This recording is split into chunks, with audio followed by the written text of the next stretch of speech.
अष्टावक्र ने जनक को कहा था, ज्ञान देते हुए राजा जनक को, कि किसी गुफा में लाखों सालों का अंधेरा कैद हो, इससे कोई फर्क नहीं पड़ता कि कितने समय का अंधेरा है, बस एक दिया जलाओ, लाखों सालों का अंधेरा भी एक झटके में बाहर निकल आएगा। ज्ञान जीवन में आना बहुत जरूरी है, होश आना बहुत जरूरी है। एक बहुत बड़े फिलोसफर हुए हैं सुकरात, एथेंस की गलियों में। वो व्यक्ति अपने हाथ में मशाल लेकर के दोपहर में धूप में चलता था। लोग पूछते थे मशाल क्यों जलाई है? बोले अंधेरा दूर करने के लिए। पर अब तो सूरज की रोशनी है, इस मशाल को जलाकर आप जो रोशनी कर रहे हो उसमें क्या ढूंढ रहे हो? वो कहता था कि मैं ढूंढ रहा हूं कि कोई जीता जागता इंसान होश वाला दिखाई दे। तो पूछा कि इतनी सारी भीड़ चली जा रही है, सब लोग देख देख के रास्ता चल रहे हैं। बोले सांस लेने वाले मुर्दे दिखाई देते हैं, जीवित आदमी नहीं है। पूछा कि ये बात कैसे कह रहे हो? सुकरात कहता था, ये लोग चल जरूर रहे हैं, देख भी रहे हैं। आधा मन इनका चलने पर है, आधा ध्यान इनका कहीं और है, मन आधा कहीं और है। इनको कभी खाते हुए देखना, एक भोजन करते समय भी आधा ध्यान इनका भोजन पर होगा, लेकिन आधा ध्यान कहीं और होता है। और कहीं कहीं बार तो ऐसा होता है, खा जरूर रहे होते हैं पर ध्यान कहीं और होता है। ये वे लोग हैं जो बेहोशी में जिंदगी जी रहे हैं, और जो बेहोशी में जिंदगी जी रहे हैं उन लोगों से कुछ भी दुनिया में कल्याण नहीं होगा। वो तो जिधर भीड़ देखते हैं उधर की तरफ चल पड़ते हैं। भीड़ को देखकर चलने वाले लोग, भीड़ का कोई धर्म नहीं होता। जो व्यक्ति जीवन में कुछ करना चाहता है उसे तो होश चाहिए, और होश वाले सब नहीं हुआ करते, कोई कोई हुआ करता है। मैं होश वालों को चाहता हूँ इकट्ठे हों और दुनिया को बदलने का काम करें, अपनी ज़िंदगी में भी चेंज लाएं और दूसरों की ज़िंदगी में भी चेंज लाएं। जीवन रोने और पछताने और चिंता करने के लिए नहीं है, जीवन तो खिलने और खिलखिलाने के लिए है।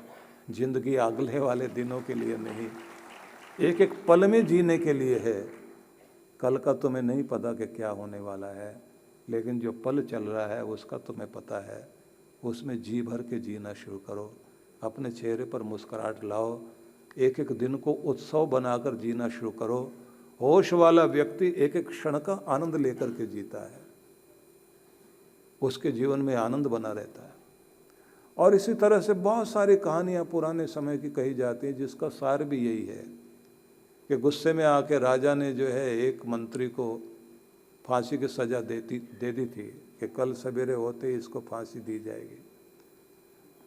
रात्रि में वो, क्योंकि उसका मित्र भी था, उसको देखने के लिए चला गया कि देखूं उसके घर की क्या हालत है।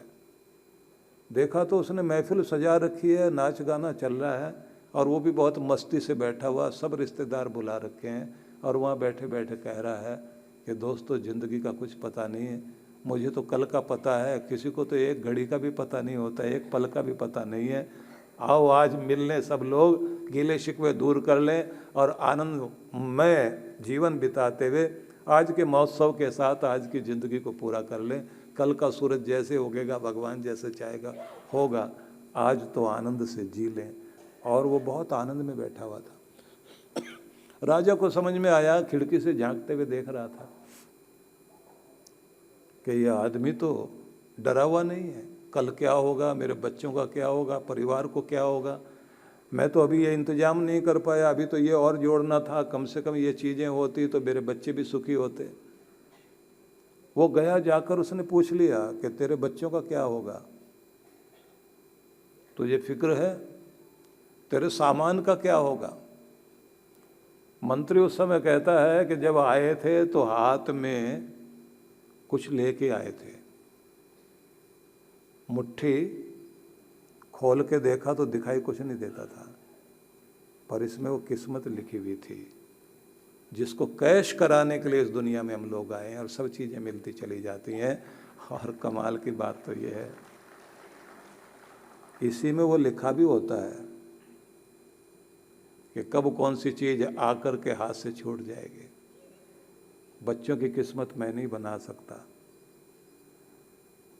उनके लिए अगर मैं कह भी दूं कि तुम्हारा रास्ता बना के दे रहा हूं और अगर उनको चलना नहीं आया तो? जो आदमी कल की फिक्र करते करते आज के आनंद को खो देगा उसको तो जीना नहीं आता। मुझे जितने भी जीवन मिला है उसका मैं क्या करता हूँ, सवाल इसका है। कल जो मिलेगा उसको कैसे बिताऊंगा उसकी बात तो बाद की है।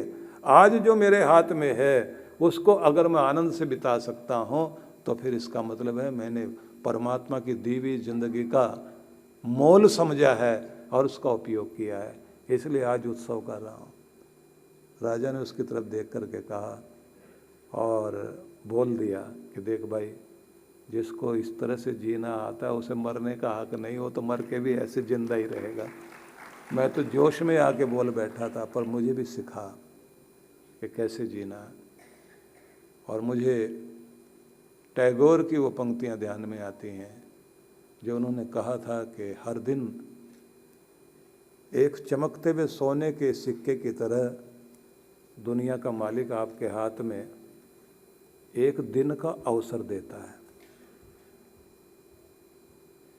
एक सोने के चमकते हुए सिक्के की तरह हथेली में जैसे कोई रख दे एक सिक्का तुम्हें दिया, जाओ इसको जाकर खर्च करो और इसका प्रयोग करो। ऐसे भगवान एक दिन, सुनहरा दिन हमारे हाथ में पकड़ा देता है। दुनिया में कैश करो जाके, क्या करना चाहते हो, और अगर प्रयोग नहीं करोगे तो फिर मैं इसको वापस ले लूँगा, ये तेरे पास जमा नहीं रह सकता। खुशी का भी दिन कैसे भी आप बिता लीजिए, आपने अगर ठीक से नहीं बिताया तो ऐसा तो है नहीं कि वो आगे ज़िंदगी में जोड़ दिया जाएगा कि चलो आज तुम्हें उपयोग नहीं किया, आगे दे देंगे, फिर दे देंगे, फिर दे देंगे। ऐसे नहीं, जो हाथ में आया अगर आपने उपयोग नहीं किया तो छीन लिया जाता है। ज़िंदगी के जितने दिन हमें मिले होते हैं उपयोग ना करो छिन जाएंगे, और अगर उपयोग कर लिए तो ज़िंदगी में जुड़ जाएंगे, वो आपकी याद बन जाएंगे। अब इससे आप क्या करते हैं ये तो आपके ऊपर है। तो जिस दिन व्यक्ति को होश आ जाती है ज़िंदगी जीने की, उस दिन उसके नियम बदल जाते हैं। उस दिन वो सोच लेता है कि ये जो हम अंधाधुंध दौड़ में शामिल थे, अब इस तरह से नहीं चलेंगे। ऐसी भी क्या जल्दी है, ऐसी भी क्या मारी मारी है, ऐसे भी क्या पागल हुए जा रहे हो। कोई भी काम करना है, कुछ चीज़ें ध्यान में रखनी है। अब वो चीज़ें क्या हैं कि तुम्हारी शांति ना खो जाए। माथे पर शिवजी ने शीतलता वाला चंद्रमा धारण किया, और ऐसा चंद्रमा जो हर दिन बढ़ता है धीरे धीरे। हर एक आदमी के माथे पर शांति का चंद्रमा होना चाहिए जो हर दिन बढ़े, अपनी शांति को घटने मत दो। और दूसरा, शिव क्या है? कर्पूर गौरम करुणावतारम, करुणा के अवतार हैं। आँखों में व्यक्ति के प्रेम और करुणा रहनी चाहिए। जब भी एक भला आदमी अपने लिए मांगता है तो अपने लिए जरूर मांगे, लेकिन सबके कल्याण की कामना भी जरूर करे।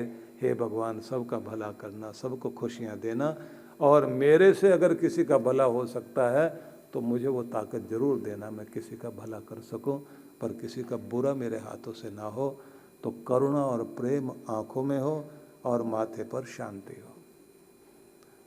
अब तीसरी चीज है, खुशी की चमक आपके चेहरे पर दिखाई दे और होठों पर मुस्कान दिखाई दे, जिसे आपको गायब नहीं होने देना। अपनी मुस्कान और अपनी खुशी, इस चमक को बनाए रखना है।